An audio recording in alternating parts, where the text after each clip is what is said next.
Welcome to Blackfield Pines, where shadows dance and whispers linger, a tale of horror unfolds. The air grows thick with dread as we begin our descent into madness. The tape crackles to life, revealing the haggard visage of Ranger Hollis, his eyes sunken and bloodshot from nights bereft of slumber. The date flickers erratically, a dance between November 23rd and cryptic symbols reminiscent of ancient tree rings. His breath, visible in the unseasonably warm air, comes in ragged gasps.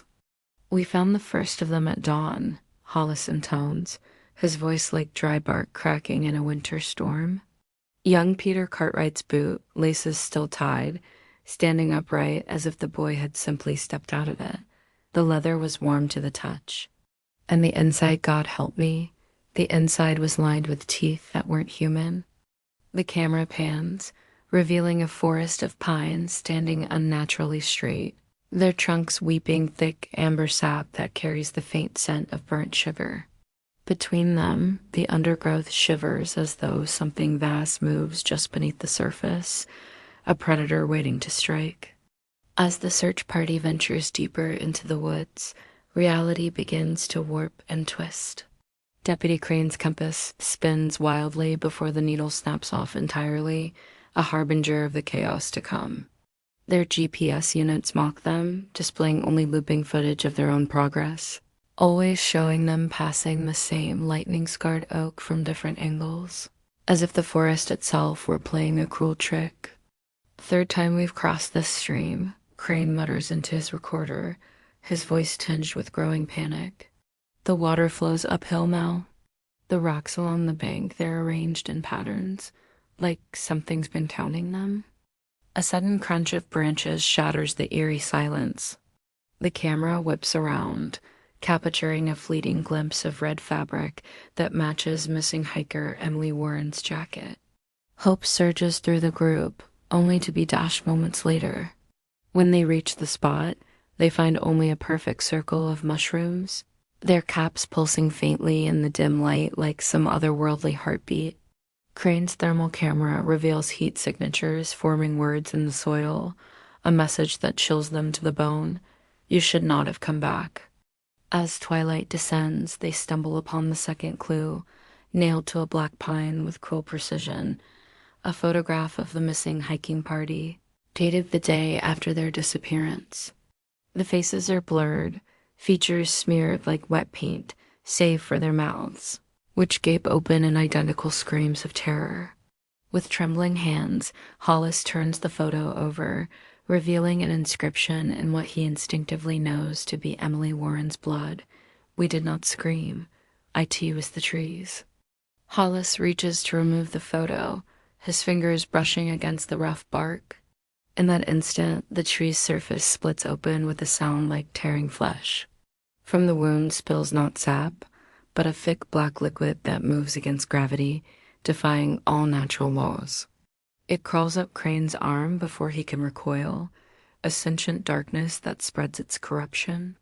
Where it touches, his skin grows cold and hard, taking on the texture of young bark. "First roll of Blackfield searches," Hollis whispers, backing away from his afflicted companion. "When the woods start marking you, you're already theirs." Night falls abruptly, as though some malevolent force had thrown a switch, plunging them into inky blackness. Their flashlights reveal hundreds of tiny mirrors hanging from branches, each reflecting not their own terrified faces, but glimpses of the missing hikers, always from behind, always moments before they vanish from view. It is a gallery of lost souls, trapped in an endless moment of terror. The radios crackle to life, a chorus of familiar voices calling out in desperation. "We're over here. Help us, please. Can't you see us right in front of you?" The thermal cameras paint a nightmarish picture, human-shaped voids moving among the trees, pockets of absolute cold that advance in perfect unison. Crane's infected arm now twitches toward them of its own accord, fingers stiffening into branch-like rigidity, as though answering some unheard call. Chaos erupts in a maelstrom of terror. The camera falls, capturing fragmented glimpses of the horror unfolding around them. Crane's screams pierce the night as his bark-covered arm splits open, revealing hollow bones filled with swarming insects. Flashlight beams illuminate figures hanging from branches, not by ropes, but by vines growing from their own flesh, a grotesque fusion of man and nature. Hollis watches in mute horror as his own shadow moves independently, its hands pressed against an invisible barrier, a dark reflection yearning to break free from its two-dimensional prison. The final transmission is just the sound of something heavy being dragged across wet leaves, a rhythmic scraping that speaks of inevitability and doom. Then a new voice whispers, its tone dripping with malevolent glee, "We'll wear them better this time." 1 month passes, a brief respite before the cycle begins anew.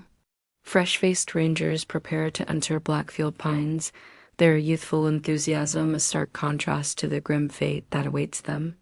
As they perform their equipment check, 3 anomalies reveal themselves, harbingers of the horror to come. All their water bottles are already filled with the pine's amber sap, a sweet poison waiting to be imbibed. Their maps show trails that match the scars on Crane's infected arm, as though the force of corruption has spread beyond flesh and into paper and ink. The youngest ranger finds a photograph in his pocket, the same one from the tree, but now with their own blurred faces added to the group, a premonition of their impending doom. As they cross the threshold into Blackfield Pines, the camera lingers on their reflections in a nearby stream. For a moment, all seems normal, until their watery doppelgangers smile back at them with too many teeth, a final warning unheeded. The forest swallows them whole, and the cycle of terror begins anew. In Blackfield Pines, where the trees have teeth and shadows hunger, no one is truly lost. They are simply waiting to be found, transformed, and worn like a second skin by the ancient evil that dwells within the woods. Let this tale serve as a warning to those who adventure into the dark heart of Blackfield Pines. For in those twisted woods, where reality bends and nature turns against itself, the line between searcher and searched, rescuer and victim, blurs until it vanishes altogether. In the end, all become one with the forest, their screams echoing through eternity in the whisper of wind through leaves and the creaking of branches in the night.